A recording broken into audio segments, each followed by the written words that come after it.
आइए हम प्रकाशित वाक्य अध्याय 2 आयत 17 पर एक नजर डालें। जिसके कान हो वह सुन ले कि आत्मा कलीसियाओं से क्या कहता है। जो जय पाए उसको मैं वह क्या देंगे गुप्त मन्ना में से दूंगा और उसे एक श्वेत पत्थर भी दूंगा और उस पत्थर पर एक नाम लिखा हुआ होगा जिसे उसके पाने वाले के सिवाय और कोई न जानेगा। हमें यहाँ जिस बात पर ध्यान देने की आवश्यकता है वह है हमें गुप्त मन्ना कौन देता है। आइए आयत 17 को ध्यान से पढ़े। जिसके कान हो वह सुन ले कि आत्मा कलीसियाओं से क्या कहता है। जो जय पाए उसको मैं गुप्त मन्ना में से दूंगा।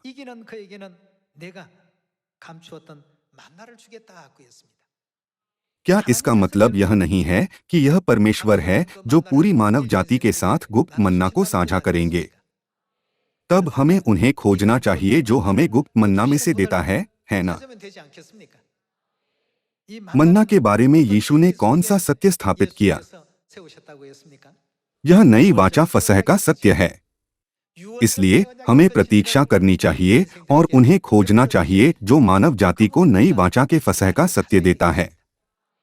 लेकिन 2000 साल पहले यीशु के इस पृथ्वी पर आने और स्वर्ग जाने के बाद रोम के उत्पीड़न के कारण चर्च बहुत पीड़ित हुआ।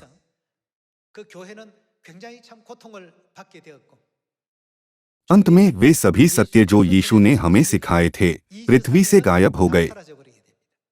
साबत के दिन शनिवार को रविवार की आराधना में बदल दिया गया, फसह को नष्ट कर दिया गया और इसके बजाय क्रिसमस जोड़ा गया।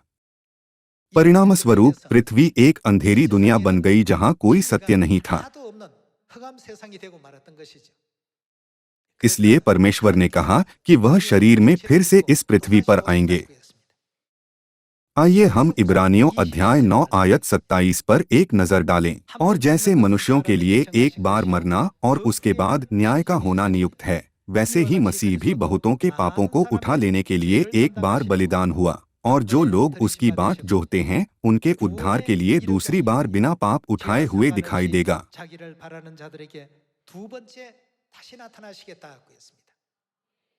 2000 साल पहले यीशु शरीर में पृथ्वी पर आए थे और उनका रूप हमारे जैसा ही था।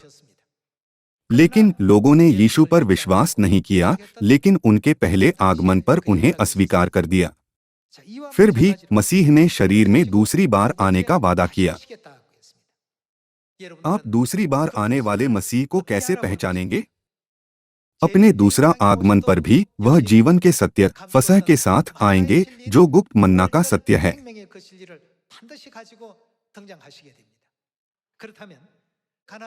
तब हमें यह ध्यान रखना चाहिए, हमें आत्मिक कनान स्वर्ग के राज्य में ले जाने के लिए मन्ना का सत्य किसने दिया? वह कौन है? हमें नई वाचा फसह का सत्य किसने दिया? मसीह आन सांग होंग इस पृथ्वी पर आए और फसह के सत्य को प्रकट किया जो 1600 वर्षों से गुप्त था। इस सत्य के द्वारा वह हमें अनंत स्वर्ग के राज्य में ले जा रहे हैं।